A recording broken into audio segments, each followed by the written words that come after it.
আসসালামু আলাইকুম, ঈদ মুবারক। সবার কি অবস্থা? আজকে আপনাদের ওয়েলকাম করছি আমার ননাসের ছাদ বাগানে। ঘুরে ঘুরে পুরা ছাদ বাগানটা দেখাবো যে আপু কিভাবে ছাদ বাগানটা করেছে। মাংস খেতে খেতে ভালো লাগছিল না, তাই মনে হলো শাকসবজি, ভর্তা, ভাত এগুলা খেলে ভালো লাগবে, কিন্তু দোকান তো বন্ধ। দেখেন কি কিউট তরমুজ। যেই কথা সেই কাজ, চলে গেলাম আপুর বাসায় আর উঠে গেলাম ছাদের উপরে। নিজের ইচ্ছা মতো ছাদ বাগান ঘুরবো আর যা যা পছন্দ হয় হাত দিয়ে ছিঁড়ে ছিঁড়ে নিয়ে আসবো। মাচার ভিতরে যে সবজি কাটা আমার লাইফে প্রথম, মানে এত মজা লাগতেছিল। দেখেন আইমান কি এনজয় করতেছে। যার ভিতরে এরকম সুন্দর সুন্দর ঝিঙ্গা হয়েছিল, তো এগুলো কেচি দিয়ে কাটতে অনেক বেশি ভালো লাগছিল। মাশাআল্লাহ, এতগুলো ঝিঙ্গা হয়ে রয়েছে কিন্তু পাতার মধ্যে দেখাই যায় না। খুঁজে খুঁজে কিউট কিউট ঝিঙ্গাগুলো পাচ্ছিলাম কেচি দিয়ে কেটে কেটে। ওয়ালের উপরে দাঁড়িয়ে তারপর ঝিঙ্গা পাচ্ছিলাম।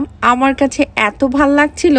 এখন আমার কাটা দেখে শিশিরা লোভ সামলাতে পারলো না। এত সুন্দর বাগানের মধ্যে এত টাটকা টাটকা সবজি পেরে নিজের হাতে রান্না করা আসলেই অনেক ভাগ্যের বিষয়। আপুর হাতে কিন্তু গাছগাছালি অনেক সুন্দর হয়, আর অনেকগুলো গাছ আপু লাগিয়েছিল নিজের হাতে।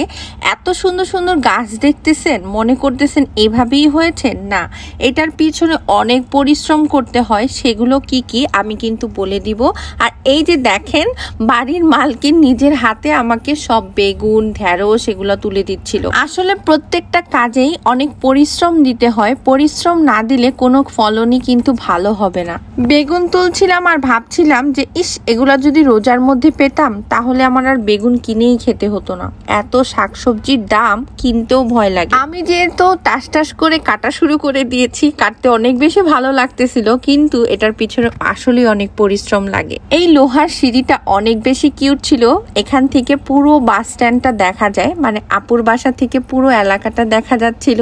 অনেক ভালো লাগছিল আমার। যেদিকেই তাকাচ্ছিলাম ছাদের উপরে সবারই কিছু না কিছু সবজির বাগান ছিল। মাশাআল্লাহ, পুঁইশাক গাছটা কি সুন্দর। কি ভাবছেন, এরকম বাগান যদি আপনার থাকতো কতই না ভালো হতো। নিজের হাতে টাটকা শাকসবজি খেতে পারতেন। যেই ভাবনা সেই কাজ, এখনই করে ফেলেন। ছাদ বাগানের সবকিছুই কিন্তু এখন অনলাইনে পাওয়া যাচ্ছে। দেরি না করে অর্ডার করে আপনিও শুরু করে দিন। কলমি শাকগুলো দেখেন কি সুন্দর হয়ে রয়েছে। নিজের হাতে কলমি শাক টুকোচ্ছিলাম, এত ভাল লাগছিল, মনে হচ্ছিল গ্রামেই ফিরে গিয়েছি আমি। সত্যি এই বাগান দেখে আমার অনেক ভাল লাগছিল। মনে হচ্ছিল এরকম এক টুকরো স্বর্গ যদি আমার থাকতো কতই না ভালো হতো। প্রতিদিন শাক কেটে কেটে খেতাম। আমার মতো শাক পাতা খেতে কে কে ভালোবাসেন অবশ্যই কমেন্ট করবেন। আর কার কার বাসায় কেমন কেমন ছাদ বাগান আছে সেটাও কমেন্ট করে জানাবেন। ইচ্ছে থাকলে উপায় হয়, আপনারাও কিন্তু হতে পারে এরকম সুন্দর একটি বাগান। তাড়াতাড়ি করে ফেলেন। বাগানে উঠে আর নামার ইচ্ছেই করছিল না, মনে হচ্ছিল ওখানেই থেকে যাই।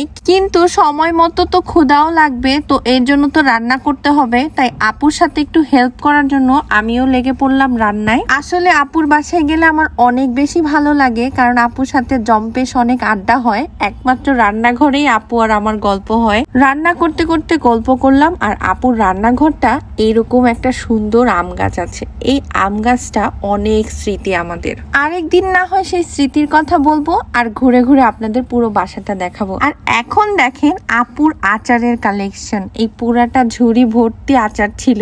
ডালের সাথে সব আচারগুলো ট্রাই করবো আজকে। আর এখন দেখেন আপুর বাগানের আম, এতগুলো আম ছিল, দেখেই লোভ লাগছিল যে ভর্তা বানিয়ে খাই। একদিনের জন্য গিয়েছি, আসার পর তো খাওয়ার উপরেই ছিলাম। আর এই যে মহারাজা, আমরা এখন লাঞ্চ করবো আর সে এখন নাস্তা খেতে বসেছে। আহারে, আমার জামাইটা ভিডিও করতে করতে একদম টায়ার্ড হয়ে গিয়েছে। গল্প করতে করতে রান্নাও শেষ। আইটেমে ছিল বালা চাও, দেশি মুরগি, শৈল মাছ ভুনা, আপুর হাতের স্পেশাল গরুর কালা ভুনা, আরো ছিল আপুর সেই স্পেশাল ডাল।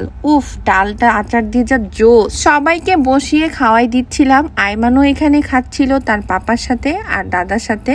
তারপর এখানে দেখেন আইমানের কি ফিল। আইমান, ফুপুর হাতে গরু মাংস তোমার কেমন লাগে? অনেক মজা লাগে। ওলে বাবালে, আরেকদিন করে খাওয়াবো। তো এইভাবেই হাসি খুশি আর খাওয়া দাওয়ার মধ্যেই আমাদের দিনটা কেটে গেল। এই ছিল আমাদের ঈদ আনন্দ।